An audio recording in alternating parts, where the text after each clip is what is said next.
안녕하세요. 아무거나 막 올리는 막대먹은 미주씨입니다. 오늘은 출산 가방에 대해 소개해 드릴 건데요.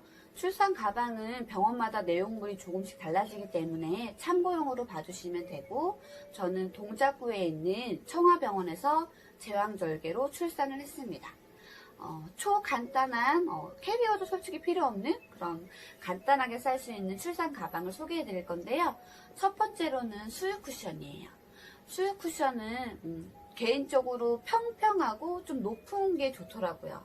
높다기보다 자기 가슴 높이에 맞는 그런 수유 쿠션이 좋은데, 제가 조리원에서 생활을 할 때는 정말 다양한 수유 쿠션들이 많더라고요. 근데 제가 처음에 썼을 때는 물려받은 수유 쿠션을 썼는데 다행히도 평평한 그런 수유 쿠션이었어요. 그래서 한동안 그걸 쓰다가 이제 집에 왔을 때 쓰다 보니 높이가 좀 낮은 감이 없지 않아 있어서, 이게 높이가 낮다 보니까 제가 이렇게 허리를 숙이거나 밑에 뭐 베개나 쿠션을 또 대야 되는 그런 번거로움이 있더라고요. 그래서 당근마켓을 이용을 해서 중고로 다시 그 수유 쿠션을 구매하게 됐는데, 제가 높이 때문에 다시 재구매를 한 거잖아요. 그런데 제가 여쭤봤을 때, 이거는 이제 마더스 베이비 수유 쿠션인데, 그분이 소개할 때 이 높이를 알려주셨더라고요. 그래서 이 높이를 알고 지금 쓰고 있는 수유 쿠션보다 높구나 생각해서 이거를 구매를 했는데, 받아보니까 이게 보이시면 경사가 져 있어요. 평평한 게 아니더라고요. 경사가 왜 졌는지 알아보니까 역류하는 아기들을 위해서 경사가 이렇게 져 있다고 하더라고요. 그래서 저는 지금 이 평평한 걸 쓰다가 경사가 있는 수유 쿠션을 쓰니까 너무 불편했어요. 솔직히 역류하는 아이들이 있으면 이렇게 평평한 거를 쓰다가 아이가 좀 힘들어한다 그러면 이 수유 쿠션을 이렇게 살짝 들었다가 아이가 좀 괜찮아지면 또 내려주고, 굳이 이렇게 경사가 진 게 필요할까 좀 싶더라고요. 그래서 개인적으로는 좀 평평하고 자기 가슴 높이에 맞는 높이, 그런 수유 쿠션을 알아보시면 될 것 같아요. 두 번째로는 우리 관절이 다 이렇게 느슨해지잖아요, 출산을 하게 되면. 그래서 손목 보호대는 정말 기본으로 챙겨야 될 것 같아요. 그래서 저는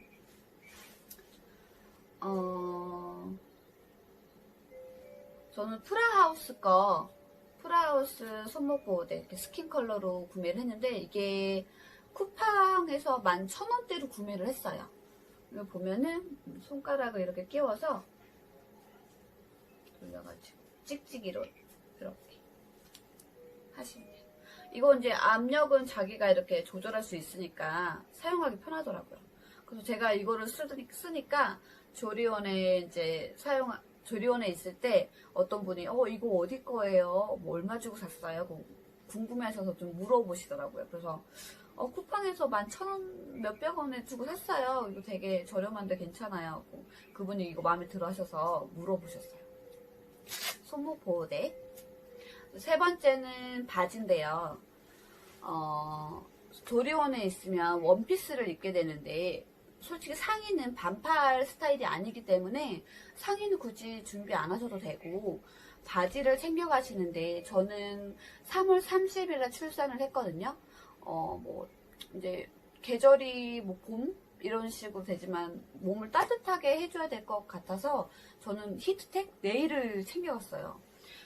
챙겨갔는데 제가 이제 출산도 하고 모유수유도 하고 그러다 보니 면역력이 너무 떨어진 거예요. 그래서 다리, 팔 이런데 피부 알러지, 두드러기가 너무 좀 심하게 났거든요. 그래서 네일을 계속 입다 보니까 피부가 숨을 못 쉬니까 좀 낫는 게 더디게 낫는 것 같더라고요. 그래서 연고도 바르고 알로에 젤도 바르고 막 그랬어요. 그러다가 이게 낫고 있는 중인지 더 진행되고 있는 중인지 모르겠어서 조리원에 있는 동안 밑에 그 청아병원 밑에는 소아과도 있거든요. 그래서 소아과에 잠깐 이제 외출해서 다녀왔더니 연고 이제 계속 꾸준히 바르고 통풍이 잘 되는 면으로 된 그런 긴 바지를 입으라고 하더라고요. 그래서 이제 신랑한테 부탁을 해서 다시 그 바지를 받아가지고 입게 됐는데, 애초에 처음부터 준비해 가실 때 면으로 된 약간 헐렁한 바람이 살짝 통하는 그런 긴 바지를 준비해 가시는 게 좋지 않을까 싶어요.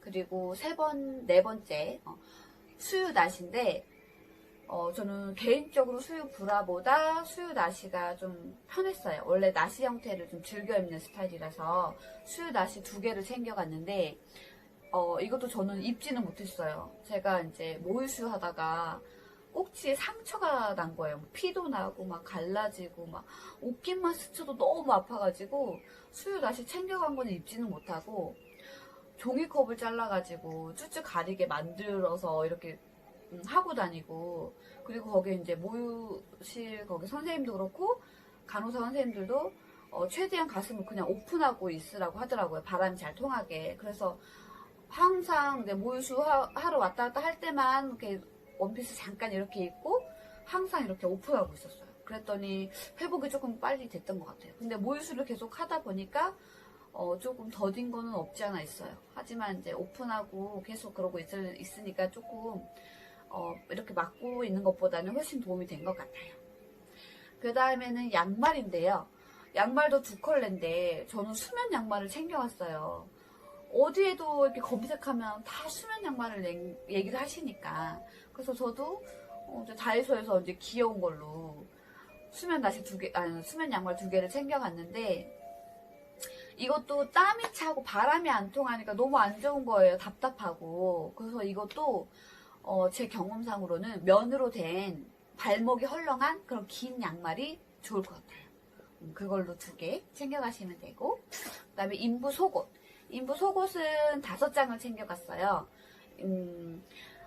입원실에서는 세탁을 할 수가 없어요. 근데 산후조리원에서는 세탁을 매일 할 수가 있거든요. 제가 계속 바지 2개, 수유 나시 2개, 양말 2개 이렇게 2개씩 얘기한 게 그 이유예요.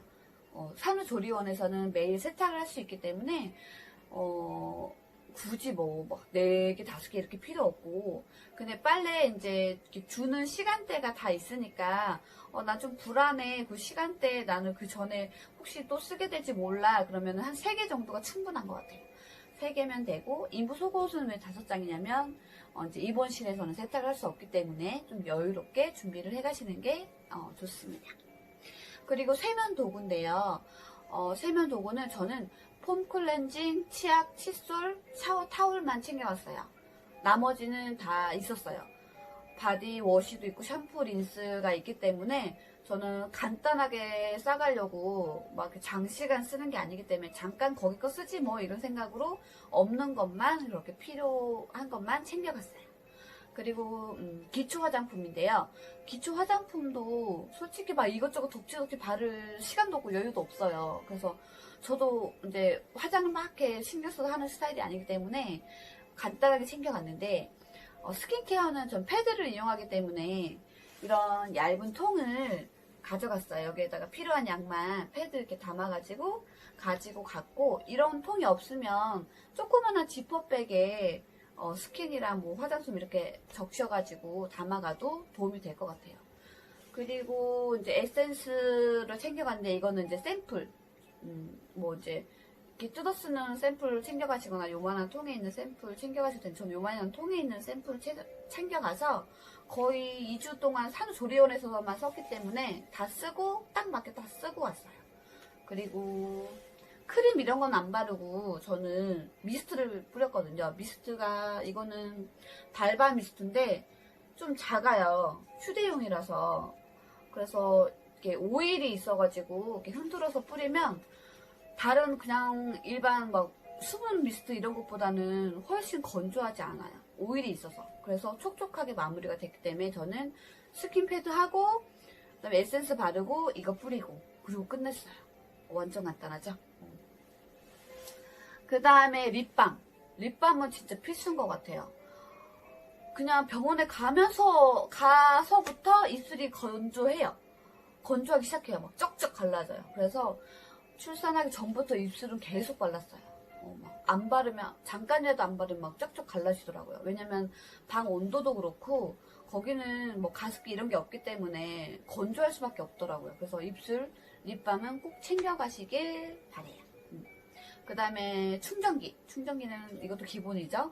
그 다음에 산모 수첩, 병원에서 이제 가져오라고 하니까 산모 수첩. 그 다음에 수유 패드는 이제 모유가 돌기 시작하면서 이제 옷이 젖어요. 뭐 원피스도 그렇고 뭐 나시나 브라를 입게 되면 그것도 이제 브라 안에 이렇게 모유 때문에 젖기 때문에 수유 패드 꼭 챙겨가시면 좋고요. 그 다음에 먹던 약을 챙겨갔어요. 그동안 먹었던 비타민 D, 뭐 유산균, 철분제 이 세 가지는 이제 먹던 거를 챙겨갔기 때문에 병원에서 계속 꾸준히 먹었고, 그 다음에 텀블러랑 구부러지는 빨대, 구부러지는 빨대는 필수인 것 같아요. 출산을 하고 나서 제왕절개를 했지만 뭐 자연분만 하신 분들도 마찬가지겠죠? 하자마자 몸을 움직일 수가 없어요.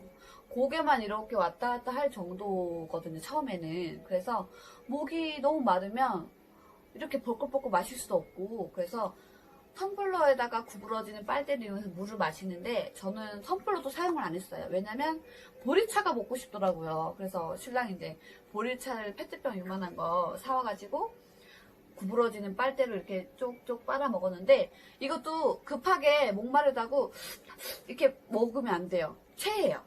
물로도 체할 수 있는 거 아시죠? 그러니까 이렇게 적시듯이 살짝 먹어야 누워서 먹기 때문에 체하지 않아요.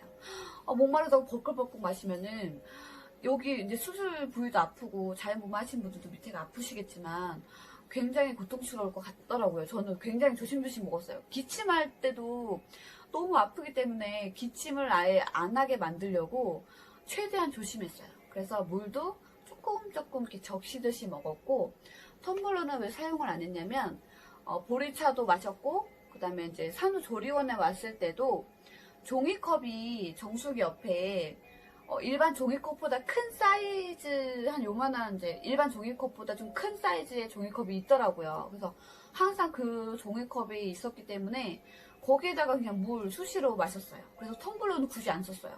왜냐면 설거지를 할 수가 없잖아요. 그러니까 물로만 닦기 좀 그렇고. 그래서 종이컵을 이용하는 게 더 좋긴 하더라고요. 그러니까 따로 그러니까 조리원에 종이컵이 없으면 따로 텀블러 대신 종이컵을 이용하시는 것도 도움이 될 것 같아요. 그 다음에 손톱깎이인데요. 이건 진짜 꼭 챙겨가셔야 될 것 같아요. 제왕절개 하신 분들 예를 들어서 입원 일주일 하고 그 다음에 산후조리원에 2주, 이제 일주일만 계시는 분들도 계시겠지만 2주, 그래서 총 3주를 있었어요. 그 이제 손톱이 뭐 얼마나 그렇게 빨리 기를까, 그래서 출산하러 가기 전에 바짝 깎고 그렇게 갔는데 2주가 지나니까 손톱이 꽤 긴 거예요. 근데 우리 아기는 신생아잖아요.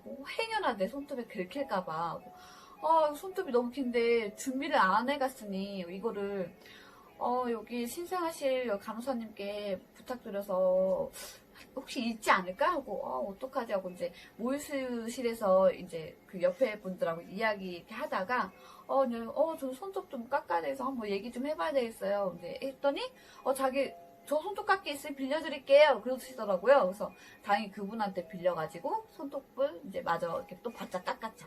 손톱 깎기는 진짜 필수인 것 같아요. 그 다음에 머리빗, 머리끈, 그 다음 머리핀, 이제 뭐 머리끈은 이런 손목에다가 하나씩 이렇게 갖고 다니면 되고, 저는 이제 머리핀을 이용했거든요. 그냥 머리끈 이렇게 묶어도 금방 흐느적거리고 해서 저는 이렇게 돌돌돌 말아가지고 집게핀으로 이렇게 딱 찝었어요. 그 집게핀만 이용했고, 그 다음에 튼살 크림은 이것도 바르던 거를 준비를 해갔는데, 그 이유가 이렇게 저도 알아보니 출산 후에도 꾸준히 바르면 좋다고 하더라고요. 뭐 이제 이게 뭐 근거가 있는 내용인지는 모르겠지만 이제 인터넷 검색해서 꾸준히 이제 발라도 좋다고 하니, 그러니까 바르던 게 있으니까 이제 튼살 크림도 챙겨갔고요. 그 다음에 물티슈 한두 개 정도? 이거는 아기한테 썼다기보다 저는 제가 썼어요. 그냥 한 통을 제가 썼어요. 그냥 뭐 흘린 거 닦고 뭐 핸드폰도 한번 닦고 뭐 이런 식으로 하다 보니까 한 통은 3주 동안 다 쓰긴 하더라고요. 물티슈 한 통은 제가 이제 썼고, 그 다음에 비판텐 연고인데, 비판텐 연고는 제가 뭐 이제 검색해서 뭐 아기 뭐 기저귀 발진 났을 때 뭐 바르고 뭐 그렇게 이제 필요하다 해서 챙겨갔는데 아기한테는 한 번도 안 쓰고 저한테 썼어요. 제가 꼭지 상처가 났다 그랬잖아요. 그래서 모유수유 하고 나서 이제 항상 그 방에 오면 비판텐 연고를 항상 수시로 발랐어요. 그래서 발랐다가 또 씻고 가서 모유수유하고 또 와서 바르고 또 모유수유 씻고 모유수유하고 이런 식으로 꾸준히 바르는데 도움이 된 것 같아요. 그런데 이제 비판텐 연고를 굳이 안 챙겨 가셔도 되는 게 이제 가슴 그러니까 꼭지에 상처가 나신 분들은 그 간호사 선생님들이 조그만 통에 연고를 담아서 주시더라고요. 그래서 이거 바르시라고 해서 주시는데 그것도 저는 같이 발랐거든요. 근데 그 연고는 이제 비판텐 연고보다 깨끗하게 더 씻어야 된다고 하더라고요. 아기 입에 들어가면 안 된다고. 그래서 비판텐 연고는 굳이 안 챙겨가셔도 될 것 같아요. 그 다음에 디데이 달력인데 이거는 이제 사진 찍기용으로 챙겨갔어요. 근데 디데이 달력을 제가 100원에 샀어요. 이런 건데 지금 저희 아기가 이제 89일 돼서 이제 지금 89일로 되어 있는데 그냥 간단한 거예요. 뭐 이런 식으로 되어 있고 나쁘지 않아요. 있을 거 다 있어요. 뭐 첫맘마, 뭐 너에게 물든지, 태어난 날까지, 너를 품은지, 뭐 이런 것들이 있거든요. 이게 텐박스라는 곳에서 100원 주고 구입을 했고요. 그 다음에 배송비 2,500원. 그래서 총 2,600원에 구입을 했어요. 막 예쁜 거 막 비싸잖아요. 뭐 예쁜 거를 굳이 살 필요가 있을까? 이런 디데이 달력 그냥 날짜 확인용이니까 저는 이제 저렴하게 이렇게 구입을 했습니다. 탭박스에서 구입을 했는데 아직도 행사를 하는지는 잘 모르겠어요. 한번 검색을 해서 100원에 할 수 있도록 한번 검색을 해보시면 될 것 같아요. 그리고 마지막인데 이거는 저한테는 해당 사항이 없어요. 저는 이제 제왕절개로 출산을 했기 때문에 자연분만 하신 분들 회음부 방석 회음부 방석이 꼭 필요한가 봐요. 그러니까 산후조리원에 보면 자연분만 하신 분들은 항상 회음부 방석을 들고 다니셨거든요. 아프니까 이제 조심조심 해야 하기 때문에 꼭 필요한 물건인 것 같아요. 이상으로 제가 지금 총 말씀드린 게 21가지예요. 21가지 완전 간단하죠. 21가지인데 여기 안에서도 굳이 이건 내가 필요 없을 것 같은데 다 빼고 이것만 필요하다. 그래서 이 21가지 안에서도 제할 건 다 제하시고 간단하게 출산 가방을 싸시길 바랍니다. 그럼 다음에 또 만나요. 안녕.